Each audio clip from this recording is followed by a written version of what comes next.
Hello guys, welcome again. This is my ride my pride. आज मैं आ रखा था कसौली रोड पर थोड़ी सी राइड करने। तो मैंने सोचा कि मुझे काफ़ी यूट्यूब में रिपीटेड क्वेश्चंस आते हैं बाइक से रिलेटेड। तो मैंने सोचा आज एक अच्छी सी लोकेशन दे के आपको मैं बाइक की डिटेल्स दे दूं। एक्चुअल में बाइक में क्या क्या मैंने मॉडिफिकेशन की है जो नॉर्मल क्वेश्चंस आते हैं। ओके, तो एक लोकेशन देखते हैं बढ़िया सी, फिर वहाँ रुकते हैं। मुझसे काफ़ी क्वेश्चन किए जाते हैं कि बाइक में आपने क्या क्या मॉडिफिकेशन किया। रिपीटेड क्वेश्चंस आते हैं काफ़ी, तो मैंने सोचा कि चलो अब इस राइड पे मैं इस चीज़ को क्लियर कर दूं। और मैं मॉर्निंग में निकल गया था यहाँ के लिए और अभी करंटली 2 बज रहे हैं।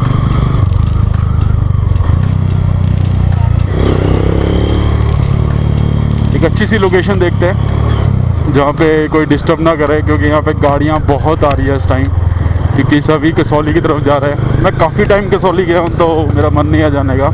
जस्ट मैं ऐसी छोटी सी राइड करने आता हूँ यहाँ पे। घर से ऑलमोस्ट मुझे 70 किलोमीटर्स हो गए यहाँ तक, और आगे जाने का मेरा मूड नहीं है अभी।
क्या है ना कि आप लोग मुझे व्हाट्सएप मैसेज वगैरह करते हो, कॉल वगैरह करते हो काफ़ी दूर से, हैदराबाद, चेन्नई वगैरह से काफ़ी फ़ोन आते हैं मुझे, काफ़ी मैसेजेस आते हैं किस्मा के पार्ट्स को लेके।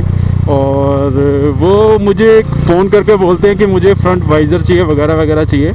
तो गैस उसमें क्या है कि आपको वो चीज़ें काफ़ी कॉस्टली पड़ेंगी। अगर आप देखा जाए ना कि आप सिंगल ही पार्ट्स मंगा रहे हो तो आपको काफ़ी कॉस्ट करेगी वो चीज़।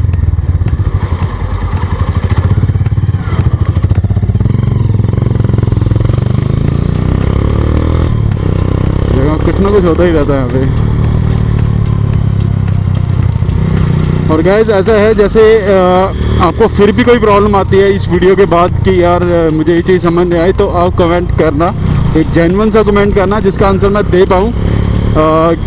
मेरे से पहले हो सके तो आप चीज़ें गूगल पे सर्च कर लीजिए, क्योंकि गूगल में ही सब कुछ है। और एक वेबसाइट है टीम BHP, टीम XBHP नहीं, टीम BHP। तो वहाँ पे आपको क्रिस्मा से रिलेटेड काफ़ी ज़्यादा जो है फॉरम्स मिलेंगे, काफ़ी ज़्यादा क्वेश्चन आंसरिंग है वहाँ पर। काफ़ी टाइम पहले भी जो इसके फ़ैन थे क्रिस्मा की मॉडिफिकेशन की थी। क्या हो गया भाई?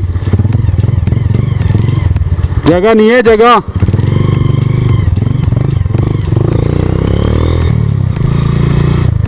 गाड़ी कहाँ बीच में खड़ा के खड़े हुए थे यार।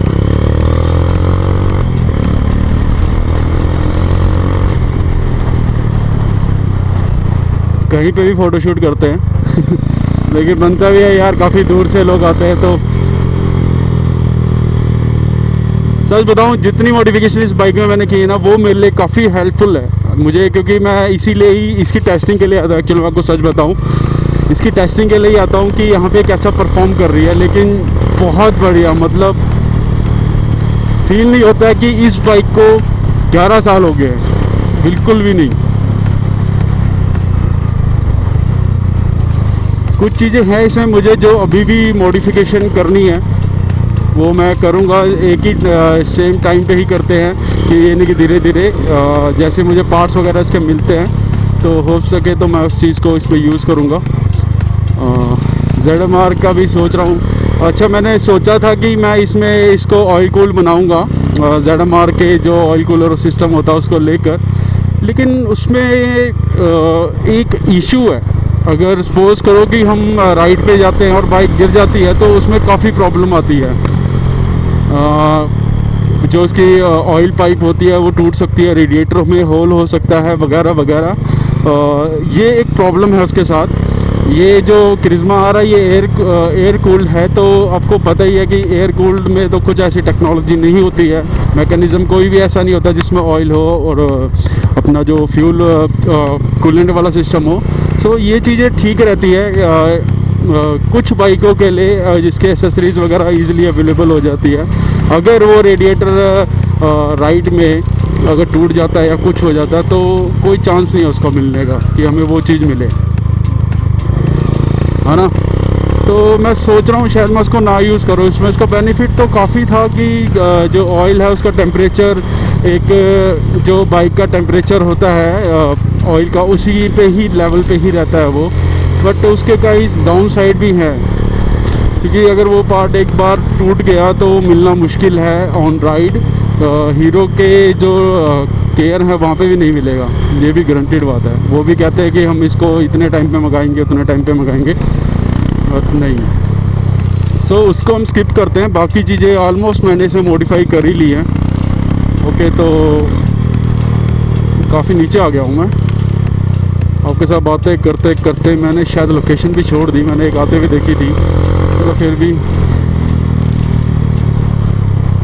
लेकिन एक चीज़ और शेयर करना चाहूँगा आप लोगों के साथ मैं कि बाइक में मैं इतना मॉडिफाई कर चुका हूँ कि ये हेड टर्नर बन चुकी है। काफ़ी लोग तो मुड़ के देखते को ये बाइक सुपर बाइक है वगैरह वगैरह, ऐसा कुछ वो सोचते होंगे आई थिंक। और जिनको पता है ये क्रिज़्मा है, फिर वो इस चीज़ को देखते हैं कि यार क्रिज़्मा लग नहीं रही है इतनी मॉडिफाई।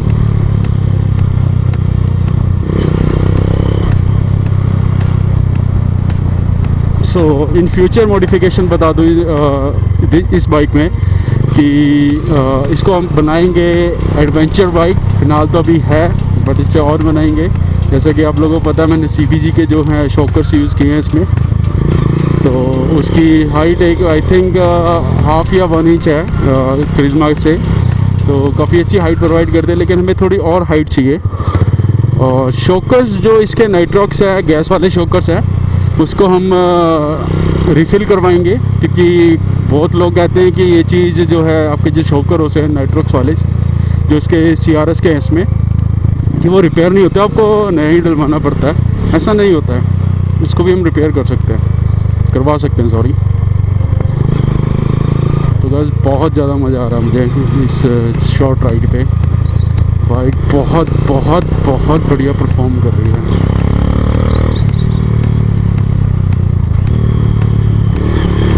वो आते हुए मैंने वीडियो इसलिए नहीं बनाई क्योंकि आप लोगों ने सब देखा ही हुआ है। अब मुझे एडिटिंग करना इतना आता नहीं है और एडिटिंग करने में भी काफ़ी टाइम लग जाता है।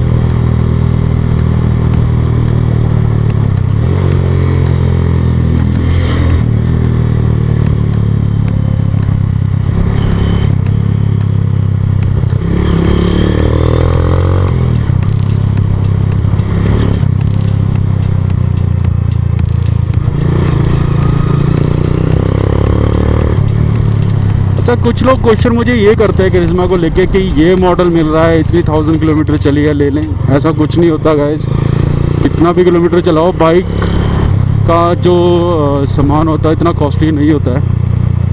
आप इजीली उसको जो है ओवरऑलिंग उसकी करवा सकते हो। मेरा कहने का मतलब है कि आप हेड वगैरह उसके इजीली रिप्लेस कर सकते हो, इतना कॉस्ट नहीं करता है वो। और बाद में जो बाकी चीज़ें हैं, आपको जो बाइक के लिए कहते हो वो चीज़ें क्या हैं कि आपको इंजन की जो आवाज़ होती है किसी ऐसी वियर्ड सी नॉइज़ नहीं आनी चाहिए इंजन में से जो नॉर्मली इंजन से नहीं आती। क्रिज्मा में एक टिक टिक सी नॉइज़ आती है हल्की सी, वो आती है तो उसकी कोई प्रॉब्लम नहीं है, ठीक है। बाकी कोई भी नॉकिंग वगैरह की साउंड आए तो वो बाइक के लिए ठीक नहीं है, कुछ ना कुछ इश्यू होता है बाइक में। काफ़ी टाइम पहले निकले थे तो यहीं पहुँचे हैं।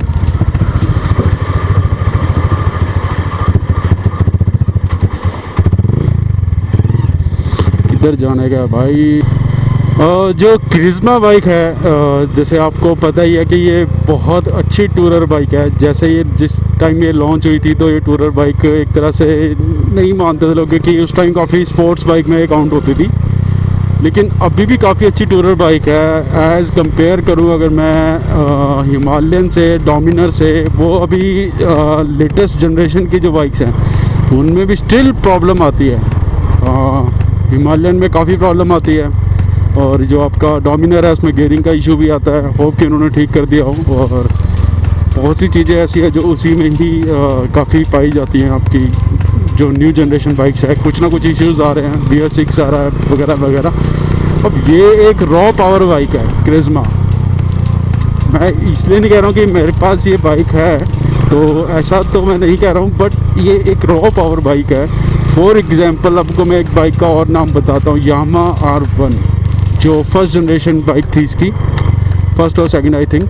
तो वो बाइक भी एक रॉ पावर थी, उसमें कुछ भी ऐसा नहीं था कि आपको कुछ बहुत ज़्यादा एक एडवांस लेवल की टेक्नोलॉजी हो उसके अंदर, जो अब लेटेस्ट R1 में आ रही है, कंट्रोल्स वगैरह होते हैं जितने भी। तो उसी तरीके से ये भी एक रॉ पावर बाइक है। जैसे पल्सर 180 ये भी एक रॉ पावर बाइक है, लेकिन अब जो लेटेस्ट आ रही है उनमें कुछ ना कुछ CDI से ECU वगैरह हो रहा है, सब कुछ चीज़ें चेंज हो रही है। FI कार्बोरेटर से FI, तो इतना कुछ मॉडिफिकेशन आप FI में भी नहीं कर सकते जब तक आप उसका ECU रिमैप ना कर सको। सो मैंने क्यों बोलना है कि एक रॉ पावर है, क्योंकि आपको ये किसी भी तरीके से आप मॉडिफाई कर सकते हो। इसका जो मैं आपको एग्जांपल देता हूँ, हेड वगैरह जो आप इसमें ZMR का जो हेड वगैरह वो भी यूज़ कर सकते हो, और जो इंजन भी आप यूज़ कर सकते हो। जस्ट प्लग एंड प्ले वाला सिस्टम है ZMR और क्रिज्मा का। अगर आपको उसकी BHP इतनी चाहिए तो आप उस चीज़ को उसमें यूज़ कर सकते हो, क्योंकि उसकी गेयर रेशो वगैरह अलग है। 2012-13 के जो ZMR के मॉडल थे उसकी गेयर रेशो से अच्छी है, तो आप उसको भी यूज़ कर सकते हो।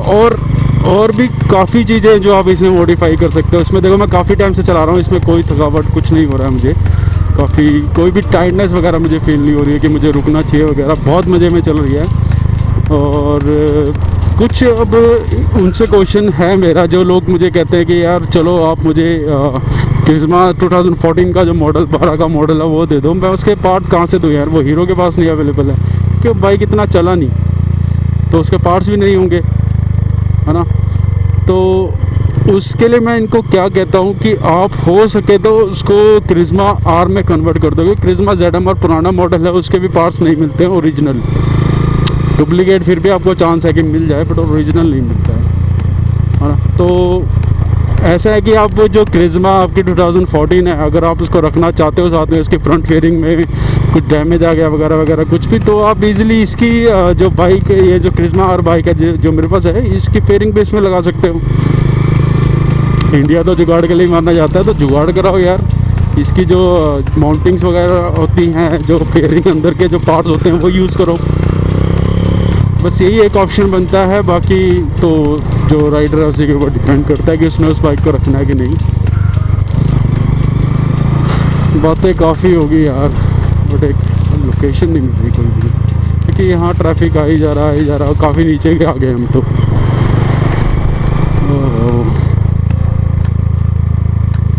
धूप भी काफ़ी अच्छी हो रही है यहाँ पे, इतनी तो तेज़ नहीं हो रही जितना नीचे चंडीगढ़ में है, बट